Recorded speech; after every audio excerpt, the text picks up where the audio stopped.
이번에 코로나 상황 전문가와 짚어보겠습니다. 김경우 인제대 서울백병원 가정의학과 교수 모셨습니다. 안녕하십니까? 네, 안녕하세요. 안녕하세요.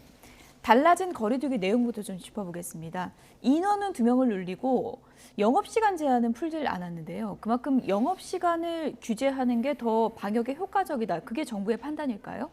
네, 그렇습니다. 일단은 그 수립 예측 모델에 따르면 그 한국과학기술연구원에서 분석한 예측 모형을 보시게 되면은 예를 들면 이제 시간은 그대로 두고 이제 네. 인원을 늘렸을 때 예상되는 확진자 수는 지금 9시 기준으로 4인까지 했을 때 비교했을 때 1,400명대로 조금 증가하는 것에 비해서 인원은 동일하게 했는데 이제 시간만 늘렸을 때 18,000명대로 더 많이 증가한다는 예측 모델이 있어서 아마도 이제 단순히 이제 인원 모임을 그대로 두는 거하고 이제 시간을 연장만 했을 때 아무래도 시간이 연장되는 경우에는 사람들이 좀 2차 모임이 더 늘어난다든지 실제로 어떤 카드 매출 전표 통계라든지 예. QR코드 체크인 통계 같은 것들을 봤을 때 사람들 간의 모임이 더 많아진다 이렇게 수리 모델 예측을 통해서 지금은 이제 시간을 더 연장하는 것이 더 확진자가 더 늘어날 가능성이 있기 때문에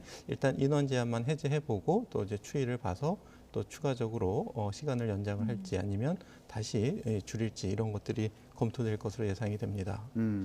그동안 백화점이나 대형마트 방역 패스를 적용하지 말아달라 이런 요구들이 있었는데 정부에서 이뿐 아니라 영화관 그리고 보습학원, 독서실도 방역 패스를 적용하지 않기로 했습니다. 어떻게 보세요? 네, 일단 그 감염의 어떤 위험도, 전파 위험도, 그러니까 시설별로 적용했을 때, 그리고 어떤 생활의 필수도 이런 것들을 우리가 좀 평가를 했을 때, 무엇보다도 지금 현재 이제 방역 위험 상황 이런 것들을 다 같이 고려해서 아무래도 여전히 감염 전파 위험도가 높은 고위험 시설 같은 경우에는 방역 패스를 적용하고 위험 전파도가 좀 낮은 시설에 대해서는 방역 패스 적용을 해제하는 것으로 보이는데요. 일단은 지금 방역 패스 논란에서 이제 좀 혼동될 수 있는 것이 이제 백신 접종 같은 경우에 방역 패스 적용을 이제 백신 접종을 강제한다라고 하는 것이냐라는 것이 좀 논란이 되는 것 같은데요. 일단 백신 접종 자체는 이제 강제하기는 어려운 부분이 있습니다. 그러니까 백신 접종이 이제 필수적이고 백신의 이득이 백신을 맞았을 때 어떤 손해보다 훨씬 크기 때문에 백신 접종은 필수지만은 개인이 느끼시는 그런 위험도는 좀 사람마다 차이가 있기 때문에 충분한 정보를 이해하고 판단하셨을 때 내가 안 맞겠다고 판단하신 것에 대해서는 강제로 할 수는 없는데 하지만 이제 방역 패스 같은 경우에는 고위험 시설에 대해서는 이분들의 출입을 제한하는 것이 필요하다고 생각이 되고 다만 이제 그것이 어느 정도 전파 위험도가 높고 또 그 해당 다중이용 시설이 어느 정도 필수적이냐에 따라서는 세부적으로 적용하는 것에 대해서는 방역 유행 상황을 봐서 얼마든지 조정이 가능하다고 생각합니다. 최근에 코로나 확진자 수가 뚜렷한 감소세를 보이고 있다는 분석을 많이 했었는데 또 지난주 상황을 보면 그 감소세가 조금은 둔화되는 것 같거든요. 오미크론 확산 영향이 클까요? 네, 그렇습니다. 지금 전체적인 신규 확진자 수가 쭉 델타 변이 감염자 위주로 됐을 때 강화 사회적 거리두기라든지 또 3차 접종률이 높아지면서 확진자 수도 줄고 위중증 환자 수도 많이 줄었는데 최근 들어서 이제 오미크론 점유율이 국내 발생률이 조금씩 증가하면서 지금 이제 3,859명 중에는 이제 국내 발생이 한 3,500명 정도, 이제 그 중에서 오미크론 국내 발생률이 한 23% 정도로 추정하게 되면은 오미크론 확진자는 계속 증가하고 있고 델타 확진자는 점점 감소하면서 그것이 이제 어느 정도 교차 지점이 생기게 되면은 그것이 이제 오미크론 점유율이 이제 50% 이상 될 것이다 이렇게 예상이 되고 그 시점을 아마도 이번 주말이나 다음 주 초쯤으로 예상이 되고 있는 상황인 것 같습니다. 네. 그런 경우에 확진자가 급증하는 거 아니냐 이런 우려도 나오고 있거든요. 어느 정도 수준까지 예상해 볼 수 있을까요? 네, 지금 해외의 어떤 오미크론 확진세를 보게 되면 주 단위로 뭐 10배, 20배씩 증가하고 있기 때문에 굉장히 전파 속도가 빠른데요. 최근 우리나라 어떤 오미크론 확진자 수만 이렇게 봤을 때 주 단위로 2배 내지 3배 정도 증가하는 것 같습니다.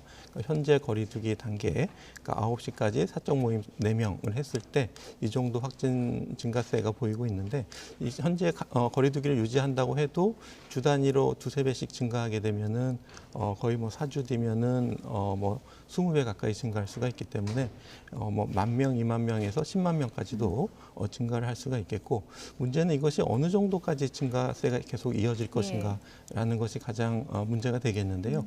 오미크론 확산을 먼저 경험했던 다른 나라들의 어떤 사례들을 좀 잘 분석해 봐야 될 것 같고 어느 정도 시간이 지나야지 감염이 지나갈 것인가. 영국은 좀 꺾였다 그러던데요. 맞습니다. 그래서 영국이 어느 정도 많은 분들이 감염이 되고 그 다음에 꺾이는가. 예. 꺾이는 이유는 아무래도 이제 많은 분들이 감염이 되면서 어느 정도 면역력이 생기면서 이제 꺾인다고 봐야 되는데 그렇다면 우리나라에서는 어느 정도 유행이 지나가야지 꺾일 것인가라는 것이 굉장히 불확실성이 높기 때문에 뭐 인구의 한 6%가 감염이 된다고 가정했을 때 뭐 300만 명이 감염이 되고 치명률은 낮아진다고 해도 뭐 0.01%다라고 해도 3천 명이 사망할 수 있기 때문에 우리가 이제 이 유행이 어느 정도 우리나라에서 발생되면서 지나갈 것인가 불확실한 면이 많지만은 미리 좀 예측을 해보고 다른 나라 통계를 가지고 좀 미리 준비하는 것이 필요할 것 같습니다. 교수님, 오미크론이 우세종이 됐다는 거는 델타 변이는 사라지는 겁니까?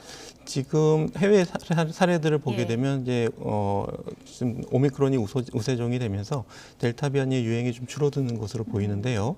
아직 뭐 오미크론이 100%라는 보고는 없는데 일단 제가 우려했던 거는 이제 델타는 계속 2,000명대, 3,000명대로 유행하면서 오미크론이 10,000명, 20,000명 이렇게 유행하는 양상을 가장 좀 걱정을 했는데 다른 나라 사례들을 보면 오미크론이 많이 유행하면서 델타 유행도 조금씩 줄어드는 것 같아서 동시 유행은 아니군요. 동시 유행은 아직은 안 나타나고 있는데 과연 우리나라에서는 어떻게 나타날지 좀 봐야 될 것 같고 당분간은 델타 변이의 감염자가 2,000~3,000 명씩 계속 나오기 때문에 이제 좀 대비 단계에서는 델타 변이에 대한 감염도 굉장히 주의를 하셔야 될 것 같고요. 네. 오미크론이 이제 경증이라고 하더라도 우리가 선택해서 걸리기는 어려운 부분이기 때문에 현재 하시고 있는 예방접종, 마스크 쓰기, 또 거리 두기 같은 방역 수칙을 잘 지키는 것이 매우 중요하겠습니다.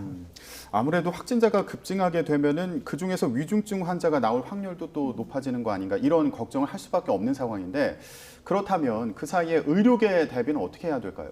네, 맞습니다. 지금 아마도 이제 오미크론 확진자가 너무 급속하게 증가하게 되면 오미크론으로 인한 중증화보다는 단지 이제 오미크론에 감염이 되거나 의심이 됐다는 이유만으로 필수 의료 서비스를 잘 못 받으셔서 합병증이나 후유증이 많이 생길 가능성이 많기 때문에 이제 오미크론에 감염되신 분들을 우리가 다른 동반된 질환을 적극적으로 어떻게 진료할 수 있을 것인가 굉장히 큰 숙제가 될 것 같습니다. 우리가 지난 위드 코로나를 하면서 임신부라든지 투석 환자분들이 코로나에 감염됐을 때 필수 의료 서비스가 지연되는 사태들을 경험했기 때문에 지금 이제 그런 환자들이 많아지게 되면은 우리가 어떻게 수용할 것인가.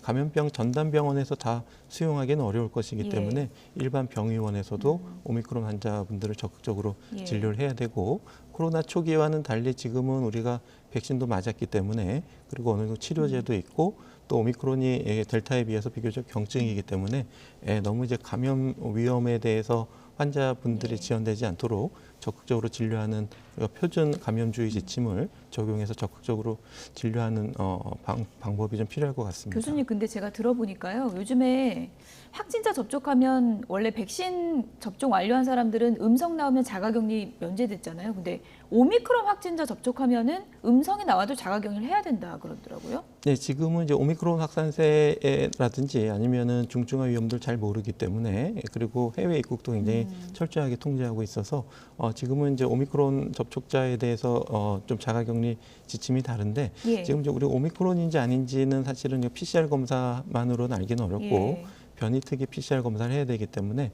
그것이 이제 아마도 이제 오미크론이 더 많아지게 되면 좀 더 확산 지침이 변경될 것으로 예상이 됩니다. 네. 오미크론이 우세종이 곧 된다고 하면 그에 맞는 또 정책을 짜야 될 것 같은데요. 여기까지 정리하겠습니다. 김경우 인제대 서울백병원 가정의학과 교수였습니다. 고맙습니다. 네, 감사합니다.